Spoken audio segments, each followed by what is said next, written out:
it is time for headphone highlights.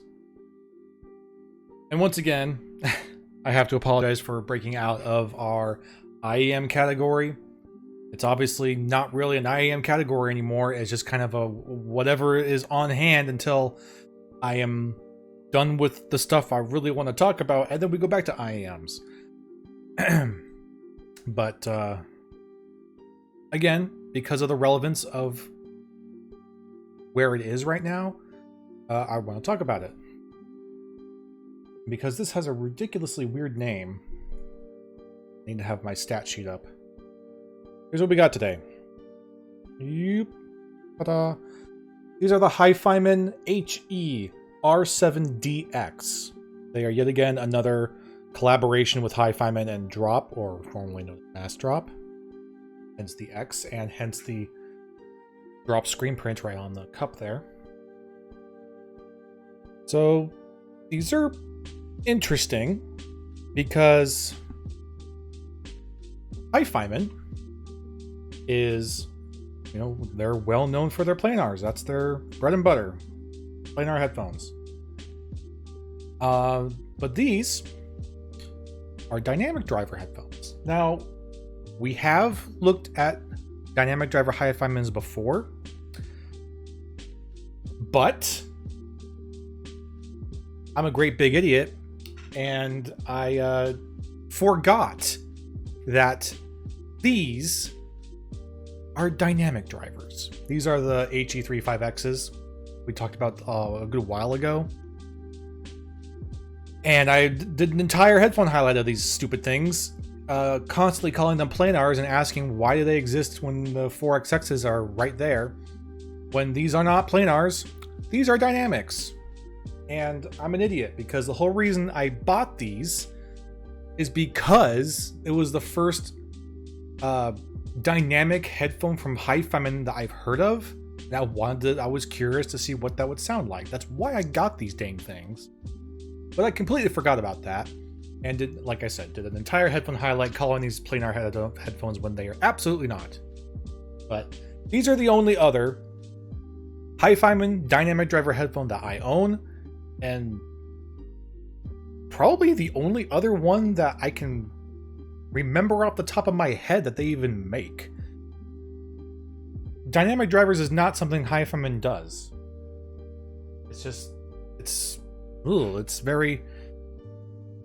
They're very much a planar headphone manufacturer. That's what they're known for. So it's interesting that they're dipping into this.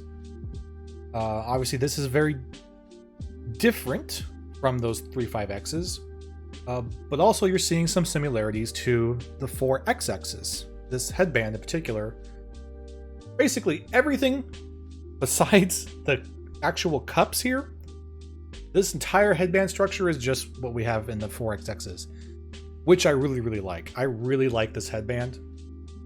I think it's a great headband. It's very simple. It's very, to me, aesthetically pleasing. It has this nice classic retro look to it. Oh, the R9 is also a dynamic. I didn't know that. Interesting. So yeah. Driver Hifimans. Well, before we get too much into it, let's go over the build. So that's a big honkin'. We gotta make this comparison really quick because the size of these needs to be showcased. We've seen these before. People sure love these things. Sivgas. Here's your Sivga. I love them too. Let's take a look at our Hifimans here again. And oh my god, that's a hell of a lot bigger. They're both closed-back dynamic driver headphones, but look how freaking huge this is. Now, don't misunderstand. That's not because this is a humongous dynamic driver. In fact, this is just a typical 50mm driver in here. But the housing, the chassis, is ridiculously huge compared to something like the Sivgas. So that's interesting. And there's some purpose to that, which we'll talk about. But yeah, they're big boys. This is all plastic. Okay, it really is as if they took the HE-4XXs and just kind of took some like navy blue plastic bowls and just like snapped them on there. It's almost what these look like. But yeah, it's plastic. They did have a little bit of an extension to the mold of the plastic to make room for the, I guess, to make room for the insert port here. Don't really understand why they did that, but who am I to question them? So as you can see, while the cup itself is very much a very round bowl, there is a slight little lip here. Going into the headband, it is exactly what we've seen before. Steel, going into steel, going into plastic, going into spring steel that's wrapped in this fake textured leather, which is very, very nice. The pads are reminiscent of your typical Hifiman pads. They're kind of that hybrid of the faux leather on the outside, fabric on the top, and then more leather on the inside. But these are a little different. The fabric on the face of the pad is not the same sort of velour that you get with, say, the 4XXs. It's something else. It's very kind of smoother, almost like has almost maybe a t-shirt feel to it. It's a little hard to explain, and it's a little hard to see it, but it has this nice little pattern on it. So you got your leather, fake leather, going into this fabric. Then on the inside, more leather, which is not perforated. So it is a different pad on these than we see in 4XXs and I think even the 560s. So there's some pads that seem a little bit more unique to this headphone. And the pads are very nice. They're not super ridiculously thick, but they're pleasantly soft. They're pretty plush. Not memory foam, just a nice low density foam. They're nice, they're comfortable. Don't get a lot of wiggle room this way. And if you really wanted to, you could probably bend the shit out of this. But otherwise they're fine. They're very light. They only weigh, what is it? Yeah, 338 grams. So not even 12 ounces, just under 12 ounces. And they terminate, their entry points are just your simple 3.5mm cables. So this is, fortunately, a fairly easy headphone cable to find and replace, should you need to. The cable that it comes with is fine. It's not... oftentimes, Hifiman cables come and they're just kind of terrible. But this one's actually pretty good. It's got a good length. It's only about maybe 5 feet long. It's just this kind of typical rubber cable, but it's fine. It's not, you know, the cleanest look. It's a little bendy and derpy, but I'm sure if I really wanted to, I could stretch it out to make it more straight. It's fine. It's totally usable. Typical of this design with this headband, it is a little difficult to identify your left and right indicators. So which is the left driver, which is the right driver. I'm not even sure the camera's gonna be able to pick this up. But the way you indicate it is right on the back of these adjustment brackets. There's your L right there, that black L over a almost black, so dark blue plastic that it's almost black. And then likewise on the other side, you have your black R over very dark blue. So that's whatever. It's nitpicky, but it is kind of a pain in the butt. Fortunately, if you got the cable inserted, there is an L and an R printed on the cable, so that does help. Okay, comfort. They're, like I said, they're pretty light. 338 grams is not bad at all. They are...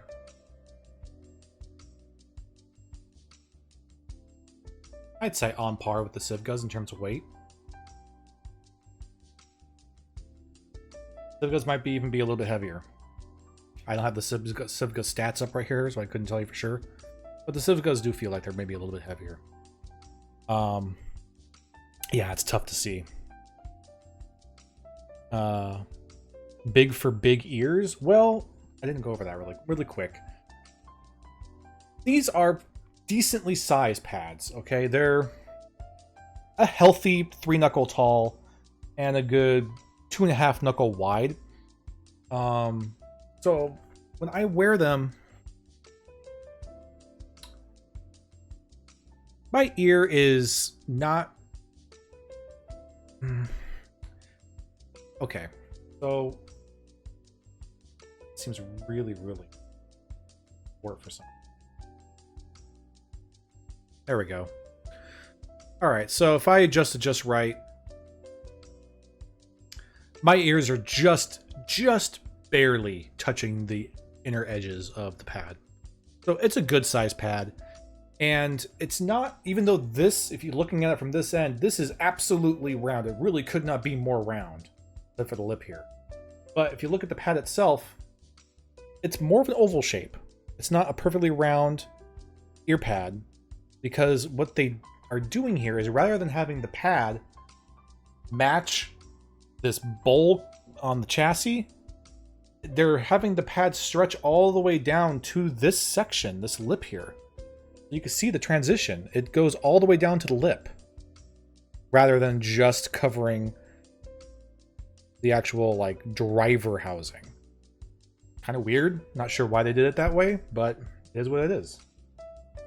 I'm not going to complain, because oval ear pads are preferable to perfectly round ear pads. Opinion. Just a bit more ergonomic and comfortable. So, comfort. Speaking of comfortable, these are quite comfortable. We've talked about the headband before and how I really like the way it almost perfectly forms to my head.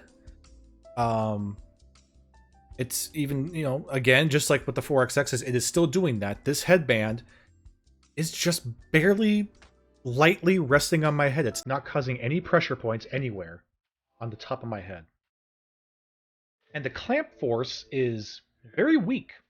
It's not ship 9500 weak, so they're not going to slide off your face like the ships might. But there's really very little clamp force, which makes them, pretty loosey-goosey, but very comfortable. We'll talk a little bit more about the clamp force later when we get to sound, but it's nice. It's a perfectly pleasant amount of clamp force. Even with the glasses, it's not bothering me here at all. Where the pads are hitting, it's not hitting anywhere that is an irritation for me. It's not like hitting my jawbone or anything. It's just very pleasant. It's nice. And the weight is distributed very evenly, so I don't feel like my ears are getting weighed down. I don't feel like the top of my head's getting pressure. It's just a very comfortable thing on your head. There's really no complaints. If I were to give it a cloud system scale, I'd probably give it a solid 8. 8 out of 10 clouds. They're really quite good. They look super comfortable. They're pretty comfortable. I mean, they don't have maybe the same sort of luxurious materials that some of the headphones that I have given higher ratings have. You don't have your Alcantara perma microfiber suede or your sheepskin pure leather cushy plushy ridiculousness. But what you have here, it is just function and it's very comfortable. I could easily wear these all day. I would never be concerned about that. And in the couple weeks I've been wearing them, it's been a couple weeks now, I've never had a problem. I could wear them all day. I have worn them all day. They've been great. They've been fine. Totally fine. So 8 out of 10 clouds of comfort. Very comfortable, very good. The sound. Um, these are interesting. So they retail $150. We're seeing a lot. We have been seeing a lot of that lately. And really, the thing you gotta compare a $150 headphone with right now is the Sivgas. Um, no headaches from pressing on the glass stems. No, no headaches at all. So yeah, they $150 needs to compete with the Sivgas. I think we can all agree with that. And we just did the Rode headphones, and these don't compete with those. They're just a very different kind of headphone. The Rode headphones are a you know studio monitoring, especially for like voiceover headphones. They're workhorses. They have a purpose. These don't have the same purpose. These are meant to just be an enjoyable audio file headphone. And that's why they got to compete with other things like this. I will say that again, Hifiman dynamic headphone. And the last time we looked at a Hifiman dynamic headphone was these gosh dang 35Xs, which I really didn't like very much. Really didn't care much for these, the way that they sounded. I said they were muddy and just they lacked any dynamics. They really didn't have any detail. They just were boring and did not care for them. So, with that in mind, what was I doing getting into these when I'm going into another dynamic headphone with Hifiman? That's a very good question. In fact, this is not a headphone that I intended to buy.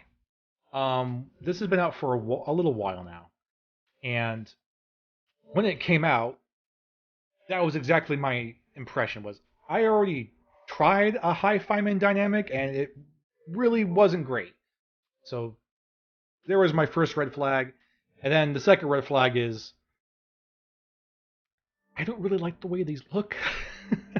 I think they're pretty dang plain. They literally do look like just plastic bowls slapped onto some 4XXs. So I didn't think they looked very good. That being said, I will say they look significantly better in person than they do in pictures. So don't really look at the pictures too scrutinizing on like the product page on Drop, because they look a lot better in person.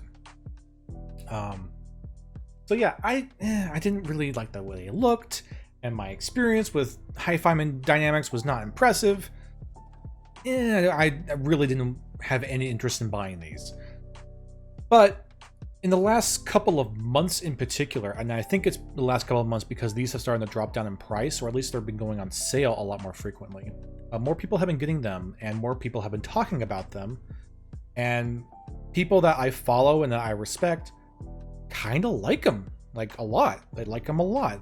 I'm hearing really good things about how they sound, and it, kind of tickled my interest a little bit. And then they just so happened to drop by $50. So these became a $100 headphone. In fact, as of recording right now, they are still $99 on Mass Drop. And I will tell you, for $99, these are a freaking steal. Absolutely. That's a hell of a good deal. Because these These have to compete with Sivgas, but they don't sound like Sivgas. Sivgas are, as we have explored many times now, a very relaxed, smooth, velvety smooth listening experience. To just lean back, let yourself go. These go the other way. They're more of an intense headphone, and they're more of a detailed headphone. Where the Sivgas are shining more on the warm end of things, this is a lot more of your high mid-range and treble range is where this really shines. So lots of detail. at the expense of some bass performance. Now, when I say that, I don't mean that they don't have bass. They do have low end, but it's not the same kind of low end you're going to get from something fun and bombastic like the Civgas. These have a rumbling, almost bloated kind of low end that's very, very satisfying. These do not. They have a very accurate, speedy low end that doesn't have a lot of range to it. There's not a whole lot of sub bass, but the bass that is there is unintrusive, very unintrusive, very clean bass. Yeah, would I call the Civgas dark? Would I call the Civgas dark? Almost. They're almost dark. I would say something like the 1770s are way darker, but those are also way different performing headphones. So they are brighter. These are brighter than the Civgas, yes. I will say that for sure. These are much brighter than the Civgas. And the comparison that has been made to what these sound like is the Sundaras, the Hifiman Sundaras. I've seen a couple people mention that, and I can see where they're coming from. This does have a similar sound signature to the Sundaras. It still has that bright mid to high end sound signature emphasis, where the low end is kind of pulled away a little bit to give you more detailed and more nuance. Yes, I can agree that you're kind of getting that range. But now I don't own Sundaras. I've heard the Sundaras. I don't own any myself, so that's not really a direct comparison I'm willing to make right now, not having a set of them right here on my desk to A/B test against. But I can see where they're coming from.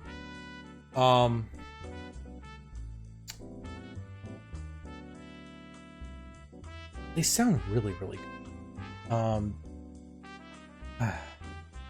It's a very interesting experience. The Civgas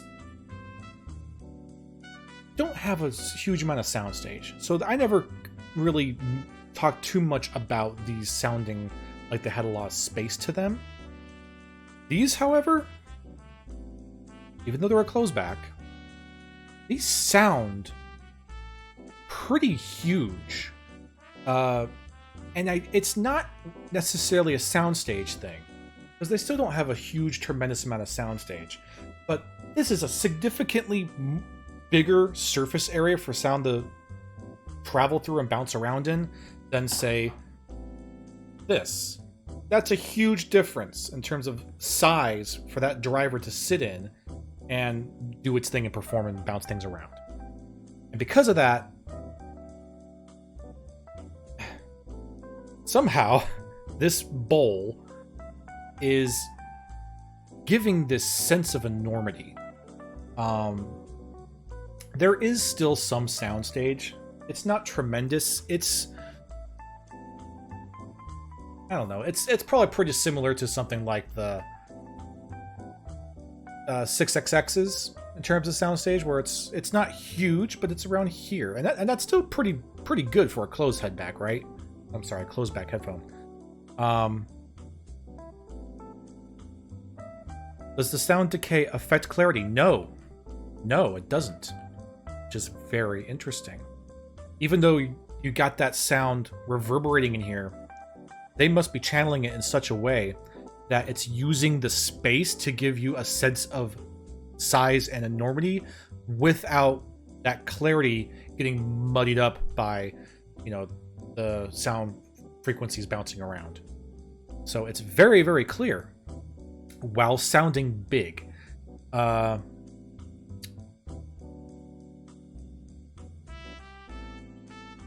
So usually when a headphone sounds like it has a lot of size and enormity to me, when it doesn't have soundstage, I usually kind of associate that with it having a very satisfying, rich low end.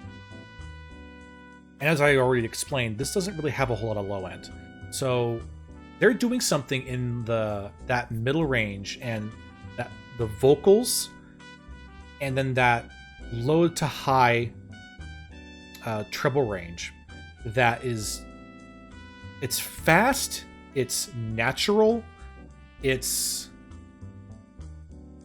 pretty accurate with imaging, and all of that combined really does give this sense of space, and while maintaining this intimacy, because there is a lot of intimacy here, more intimacy than these, more detail than these, and they sound bigger.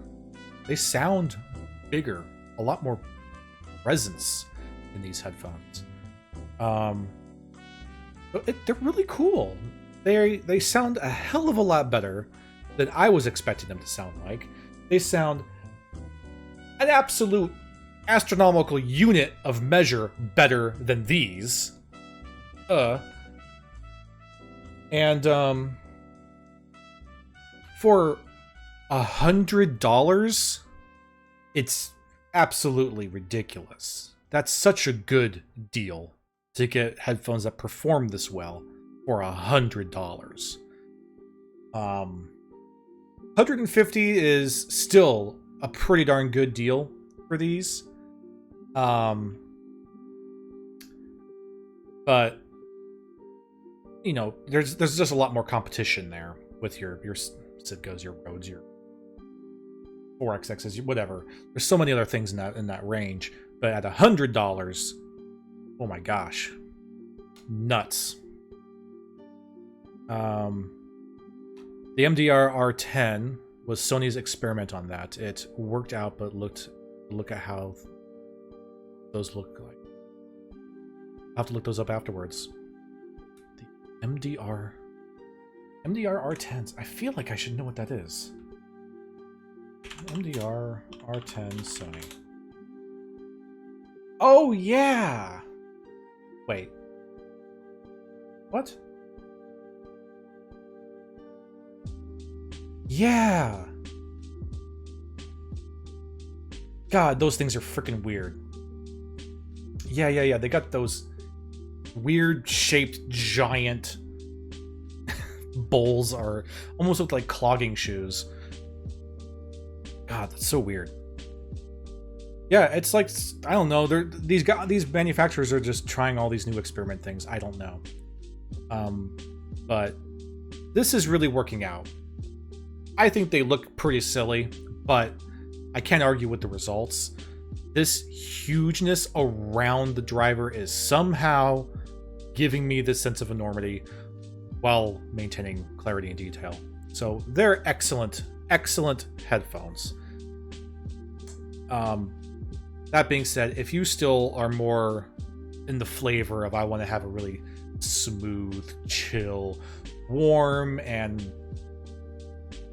I'm not going to say more fun, because you can have very, very tremendous amounts of fun with these.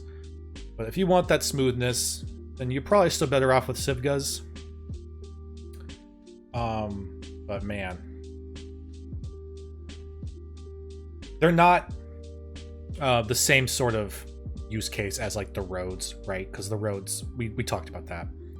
But the Rhodes have a purpose. These aren't there.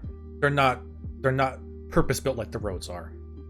These are still just an audio experience. And if you're willing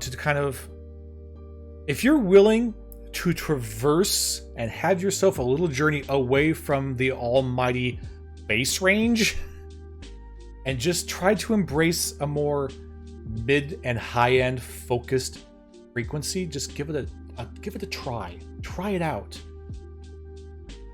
This is a excellent entry point into that. So I highly recommend them. At $100, it's like a no-brainer. Awesome. Again, HE-R7DX. Weird name, but I can't argue with the results. They're fabulous headphones for $100. Yeah. I mean, that about sums it up. I can't think of really anything else I can compare it to.